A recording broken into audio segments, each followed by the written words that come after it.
Hello दोस्तों, आपका स्वागत है आपके अपने चैनल बालक ज्ञान में। दोस्तों आज हम आप लोग के लिए फिजिक्स के इम्पोर्टेंट क्वेश्चन लाए हुए हैं। आपसे रिक्वेस्ट है कि वीडियो अंत तक देखिएगा। तो चलिए शुरू करते हैं। पहला जो क्वेश्चन है दोस्तों, देखिएगा, आप ध्यान से समझिएगा। उम्मीद है कि हम आपको समझा पाएंगे, ठीक है ना। देखिए, प्रकाश का व्यतिकरण किसे कहते हैं। तो देखिए, जब दो एक वर्णी प्रकाश स्रोत एक ही दिशा में संचारित होती है तो पर्दे के किसी बिंदु पर तीव्रता अधिकतम या न्यूनतम हो जाती है। इस क्रिया को ही प्रकाश का व्यतिकरण कहते हैं। ठीक है दोस्तों, समझिएगा इसको कैसे। देखिए, मान लीजिए ये कोई जो है दुग प्रकाश स्रोत है। ये प्रकाश स्रोत दुग है और एक ही दिशा में गमन कर रही है। प्रकाश आपको पता है ऐसे चलती है, एक ही दिशा में गमन कर रही है, ठीक, इस तरीक़े से। ठीक है, तो क्या हो रहा है कि किसी बिंदु पर, देखिएगा, इस बिंदु पर क्या हो रहा है, यहाँ पर हो गया कम और यहाँ पर अधिक हो गया, यहाँ पर कम हो गया, यहाँ पर अधिक हो गया, यहाँ अधिक, यहाँ कम। यानी क्या हो रहा है, देखिए, बात समझिएगा। जब दो प्रकाश स्रोत किसी एक ही दिशा में गमन करती है तो वो जो है प्रकाश की किरणें एक दूसरे पर अध्यारोपण हो जाता है। ठीक है, तो अध्यारोपण होता है तो उसकी तीव्रता में अधिकतम या न्यूनतम, माने उसकी तीव्रता जो है कम और ज़्यादा हो जाती है। इसी को प्रकाश का व्यतिकरण कहते हैं। ठीक है दोस्तों, देखिए, प्रकाश की व्यतिकरण का एक उदाहरण भी आप ध्यान में रखिएगा। जैसे साबुन के जो बुलबुले होते हैं ना, रंगीन दिखाई देते हैं, साबुन के बुलबुले, ये इसका उदाहरण है। साबुन के बुलबुले रंगीन दिखाई देना। या ये भी आप देखते होंगे कि कहीं पर तेल गिर जाता है, पेट्रोल वगैरह पानी में, तो वहाँ पे रंगीन दिखाई देता है। तो ये प्रकाश के व्यतिकरण का ही उदाहरण है। ठीक, चलिए अगला जो क्वेश्चन है, विवर्तन क्या है। दोस्तों विवर्तन क्या है समझिएगा। तो देखिए, जब प्रकाश स्रोत में ज्यामितीय छाया में प्रकाश के मुड़ जाने की क्रिया को विवर्तन कहते हैं। आप ये याद रख लीजिए या आप समझिए जो हम समझा रहे हैं। देखिएगा, जब कोई प्रकाश है, ठीक है, चलती है, इसके रास्ते में कोई वस्तु को रख दिया जाता है तो प्रकाश इधर से मुड़ के इधर भी चल आती है, तो हम इसी को बोलते हैं प्रकाश के विवर्तन। ठीक है ना।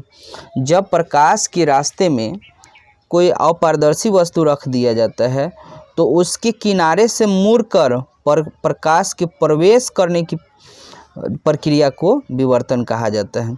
दोस्तों इसी के अनुसार आप देखते होंगे कि किसी पेड़ का छाया जो है सही आकार में भूमि पर नहीं बनता है। ठीक है, तो विवर्तन के कारण ही छाया, जैसे मान लीजिए जहाज चल रही है आसमान में तो उसका छाया पृथ्वी तक नहीं आता है, तो प्रकाश के विवर्तन के कारण ही कह सकते हैं। ठीक, चलिए अगला जो क्वेश्चन है, विद्युत बल रेखा। देखिएगा, ये काल्पनिक रेखा है जिनसे होकर कोई एकांक धनावेश चल सकता है। इसी को बल रेखाएं कहा जाता है। ठीक है ना, विद्युत बल रेखा। चलिए अगला क्वेश्चन जो है, विद्युत फ्लक्स। देखिए, विद्युतीय तीव्रता एवं क्षेत्र के गुणनफल को विद्युत फ्लक्स कहा जाता है। दोस्तों आप ये याद कर लीजिए या आप ये भी याद रख लीजिएगा कि किसी विद्युतीय क्षेत्र में, ठीक, किसी विद्युतीय क्षेत्र में कोई वस्तु को रखा जाता है तो इनसे गुजरने वाले विद्युत रेखाएं की संख्या को क्या कहा जाता है, विद्युत फ्लक्स कहा जाता है। ठीक, चलिए अगला जो क्वेश्चन है, गॉस का परिमेय। तो देखिए, गॉस का परिमेय किसी विस्तृत क्षेत्र में बंद आवेश एवं फ्लक्स के बीच संबंध बताता है, उसे गॉस का परिमेय कहा जाता है। ठीक है, चलिए अगला जो क्वेश्चन है, विद्युत विभव क्या है। तो देखिए, किसी विद्युतीय क्षेत्र में किसी बिंदु पर विभव उस बिंदु पर रखे गए एकांक धनावेश को उस बिंदु तक लाने से अनंत तक ले जाने में किया गया कार्य विद्युत विभव कहलाता है। कहने का मतलब है कि किसी आवेश को अनंत से किसी बिंदु तक लाने में या किसी बिंदु से अनंत तक ले जाने में जो कार्य करना पड़ता है वो उसका विद्युत विभव होता है। ठीक, चलिए अगला क्वेश्चन जो है समझिएगा दोस्तों, विद्युत द्विध्रुव क्या होता है। तो देखिए, यदि दो समान एवं विजातीय आवेश एक दूसरे से अल्प दूरी पर स्थित हो, इस व्यवस्था को विद्युत द्विध्रुव कहते हैं। देखिएगा, यहाँ पर मान लीजिए दो गो आवेश है, मान लीजिए ये आवेश है और ये भी आवेश है। ठीक, विजातीय बोला गया है तो ये माइनस के और ये प्लस के हैं, और इन दोनों को नज़दीक लाया जा रहा है, अल्प दूरी पर रखा जा रहा है, बहुत नज़दीक, तो इसी व्यवस्था को हम बोल देंगे विद्युत द्विध्रुव।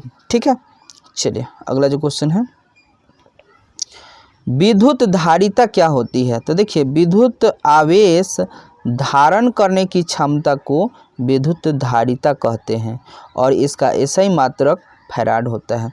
देखिए दोस्तों, क्या होता है, मान लीजिए ये कोई बर्तन है और हम ये कहेंगे कि इसमें कितना कोई चीज़ ग्रहण हो पाएगा, मतलब कितना इसमें आ पाएगा, तो उसकी धारिता होती है। तो ठीक है, तो कोई भी वस्तु होगा, ठीक है, उसमें आवेश की धारण करने की क्षमता होती है, उसकी धारिता कहलाती है। ठीक, चलिए अगला जो क्वेश्चन है, संधारित्र क्या है। तो देखिए दोस्तों, क्या होता है ना कि वह व्यवस्था, मतलब कह सकते हैं कि वह यंत्र, वह व्यवस्था जिसमें चालक के आकार में वृद्धि किए बिना उसकी धारिता कृत्रिम रूप से बढ़ाई जाती है, तो वह संधारित्र कहलाती है।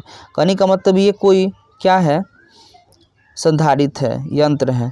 देखिए, आप पंखा को देखते होंगे, पंखा जो चलता है ना उसमें कैपेसिटर होता है, कंडेंसर जिसको बोलते हैं हम लोग, तो उसको आप देखिएगा कि कभी हम लोग 3.25 ढाई बोलते हैं, UF होता है उसका, माइक्रोफैराड। ठीक है, उसकी यूनिट होती है, तो 2.5 का रहता है तो उसमें पंखा धीमा चलता है, और 3.25 का रहता है तो स्पीड चलता है। तो ये कहने का मतलब है ना कि संधारित्र यही काम करता है, किसी चीज़ को स्टार्ट करवाता है। तो ये क्या है, यह एक ऐसा यंत्र है जिसकी बिना धारिता बदले ही, मतलब उस क्या है, उसकी मतलब आकार बिना बदले ही उसकी धारिता को बढ़ाया जाता है, ये संधारित्र है। ठीक, चलिए देखिए, संधारित्र को दो प्रकार से जोड़ा जा सकता है। एक तो श्रेणी क्रम में, जिसको 1/C, और देख लीजिए यहाँ पर ये फार्मूला के रूप में है, ये क्या है, श्रेणी क्रम में। और श्रेणी क्रम में का मतलब क्या हुआ कि जैसे एक यहाँ है तो दूसरा ये है, तीसरा ये है, तीसरा ये, यानी इस तरीक़ा से जोड़ेंगे संधारित्र को, तो ये श्रेणी क्रम में हो गया। वही समांतर क्रम में कहेंगे तो मान लीजिए, तो इस तरीक़े से ये दोनों पॉइंट जो है एक बिंदु पर मिल जाए। ठीक, तो इस तरीका को ये होगा समांतर क्रम में। ठीक, चलिए अगला जो क्वेश्चन है, त्वरित चालक, जिस व्यवस्था के कारण वर्षा के दिनों में आसमान में पैदा होने वाली बिजली से भवनों या मकानों को होने वाली हानि को रोकती है, ये त्वरित चालक कहलाती है। आप लोग दोस्तों देखते होंगे कि बड़े बड़े बिल्डिंगों में क्या होता है ना कि छत के ऊपर एक रॉड लगा होता है, जैसे ही बिजली कड़कती है ना तो उस रॉड के माध्यम से भूमि के अंदर चली जाती है, ये त्वरित चालक कहलाता है। ठीक, चलिए अगला क्वेश्चन जो है दोस्तों, क्या होता है ना, विद्युत धारा क्या है। तो देखिए, आवेश की प्रवाह की दर को विद्युत धारा कहते हैं, या आप ये भी कह सकते हैं कि इलेक्ट्रॉन की प्रवाह की दर को विद्युत धारा कहते हैं। विद्युत धारा दोस्तों 2 प्रकार के होते हैं, एक तो दिष्ट धारा होता है और एक होता है प्रत्यावर्ती धारा। ठीक, चलिए अगला क्वेश्चन जो है, देखिए दिष्ट धारा किसको कहते हैं। तो वैसी धारा जिसका बहाव की दिशा हमेशा एक समान होती है, दिष्ट धारा कहलाती है। यह बैटरी से प्राप्त होती है। मतलब देखिए, दिष्ट धारा होता है वो, ये जो है ये एक समान से चलती है, ठीक है ना, इसमें कोई परिवर्तन नहीं होता है, तो ये दिष्ट धारा है। ठीक। लेकिन प्रतिवर्ती धारा में क्या होती है दोस्तों क्या होती है, वैसी धारा जिसका मान एक दिशा दोनों समय के साथ बदलते रहती है। यानी क्या है, जिसका मान एक और उसकी दिशा समय के साथ दोनों बदलते रहते हैं। कहने का मतलब है कि ये जो है प्रतिवर्ती धारा समझिएगा। तो ये यहाँ कभी आया इस तरीक़ा से जो चलती है ना, तो ये प्रतिवर्ती धारा होती है। ठीक। चलिए अगला क्वेश्चन जो है, विद्युत वाहक बल। दोस्तों देखिएगा, वह विद्युतीय बल जो किसी चालक में इलेक्ट्रॉन को गति प्रदान करने के लिए आवश्यक होती है, विद्युत वाहक बल कहलाती है। इसका ऐसा ही मात्रक वोल्ट होता है। दोस्तों मान लीजिए मेरे पास यहाँ कोई बल्ब है और यहाँ तक हमें तार के माध्यम से ले जाना है, यहाँ से लाइट। तो यहाँ से जो बिजली है जिसके कारण यहाँ से यहाँ तक आई, यहाँ से यहाँ तक आई, तो यहाँ से जो है ना यहाँ तक जो आ रही है, यहाँ से यहाँ तक, तो विद्युत वाहक बल के ही कारण से आ रही है। ठीक है ना। चलिए अगला क्वेश्चन जो है, प्रतिरोध। तो देखिए, किसी चालक का वह गुण जो धारा के प्रवाह में रुकावट डालता है वह प्रतिरोध कहलाता है। ठीक है ना। मान लीजिए कोई चालक है, चालक मतलब समझते हैं जो अपने से धारा उड़ा जाने देता है। तो कोई चालक है, ठीक है, तो उसका एक गुण होता है जो अपने से जाने वाले धाराओं को रोकता है। ठीक। चलिए अगला क्वेश्चन जो है, एमीटर। दोस्तों क्या होता है, यह एक ऐसा यंत्र होता है, यह एक ऐसा यंत्र होता है जो धारा को मापता है। ठीक।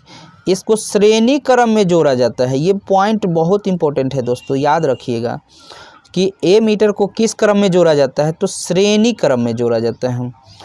और वही है, वोल्ट मीटर को समांतर क्रम में जोड़ा जाता है। ठीक है। चलिए अगला क्वेश्चन जो है, प्रतिरोध पर ताप का प्रभाव क्या है। तो देखिए, प्रतिरोध पर ताप बढ़ने पर प्रतिरोधकता का मान घट जाता है। ठीक है। चलिए अगला क्वेश्चन जो है, प्रतिरोधों का संयोजन कितने प्रकार से होता है। इसकी प्रतिरोध की संयोजन जो है बताइएगा, प्रतिरोधों की संयोजन कितने प्रकार से होती है।